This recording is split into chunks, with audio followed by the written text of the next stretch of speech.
Alhamdulillahi Rabbil Alamin, wal aqibatu lil muttaqin, wala udwana illa 'alal zalimin. Asyhadu an la ilaha illallah wahdahu la syarika lah, wa asyhadu anna sayyidana Muhammadan 'abduhu wa rasuluhu la nabiyya ba'dah. Allahumma shalli 'ala sayyidina Muhammad wa 'ala alihi wa sahbihi ila yaumil ma'ad. Amma ba'd. Fa ya ibadallah, usini wa iyyakum bi taqwallah wa ta'atihi la'allakum tuflihun. Qala Allah ta'ala fi kitabihil karim, ya ayyuhalladzina amanu taqullaha haqqa tuqatih wa la tamutunna illa wa antum muslimun. Ma'asyiral muslimin rahimakumullah. Di awal khutbahnya ini khatib berwasiat kepada diri khatib khususnya dan kepada jemaah semuanya untuk selalu meningkatkan ketakwaan kita kepada Allah Subhanahu wa ta'ala. Karena dengan takwa inilah manusia akan menjadi manusia yang beruntung, tidak hanya di dunia sampai akhir masa. Ma'asyiral muslimin rahimakumullah.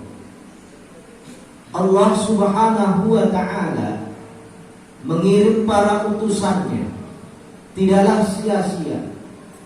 Ada tujuan misi terbesarnya, tidak lain adalah agar menuntun umat manusia agar menjadi manusia yang mulia dan berguna di dunia.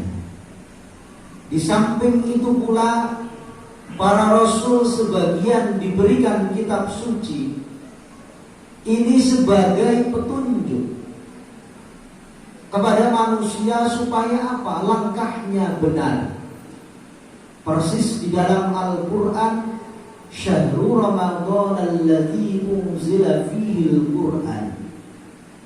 Bulan suci Ramadan ini Allah memberikan keistimewaan yang luar biasa.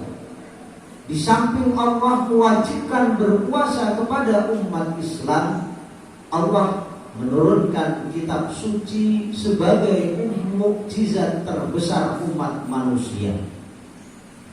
Kehebatan Al-Quran ini dibuktikan melalui ilmu-ilmu yang terkandung di dalamnya, mulai dari fasahahnya, kefasihannya, maupun materi yang ada di dalamnya.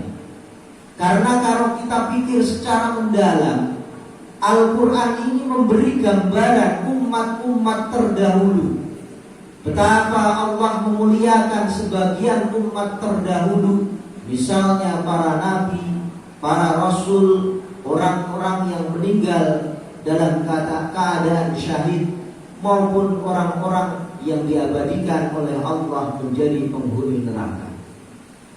Sebetulnya hal ini kalau manusia menggali, niscaya hidupnya akan terarah, karena sedikit banyak Allah sudah memberikan pengarahan bagaimana umat-umat terdahulu.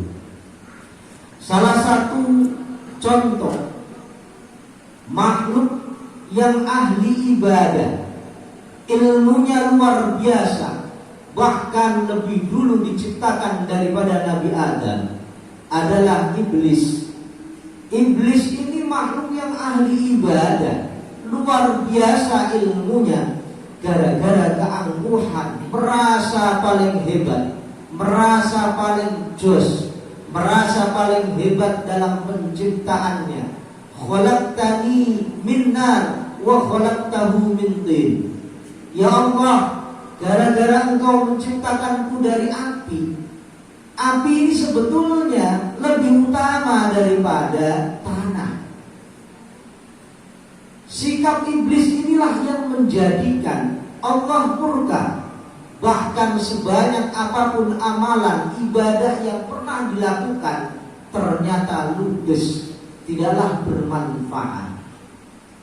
Setelah dia mendapatkan perlakuan, amal kebaikannya terhapus, dia dendam kepada keturunannya Nabi Adam alaihissalam tidak lain adalah agar kelak umat manusia ini menjadi temannya iblis.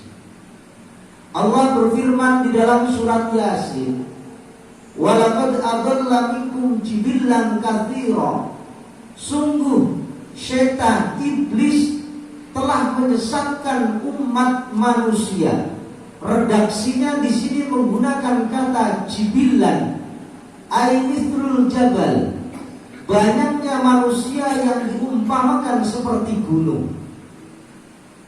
Menurut Imam Al-Qurtubi di dalam tafsirnya, ay khalqan katsira.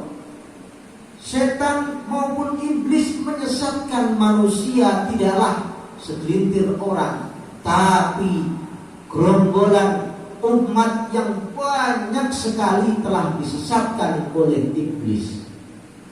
Maka ayat ini memberi pengalaman kepada kita, afalam takunu taqilun. Wahai manusia, engkau apakah tidak mau berpikir bagaimana setan ini berusaha semaksimal mungkin menyesatkan umat manusia? Maka dari sini ayat ini memberi pelajaran kepada kita, salah satu agar kita terhindar dari godaan setan. Kita harus menggunakan logika berpikir kita. Kita menggunakan akal sehat kita, lebih-lebih mengkaji kitab suci Al-Quran agar hidup kita ini semakin terarah. Imam Al-Ghazali menjelaskan ada beberapa kategori musuh yang selalu dihadapi manusia.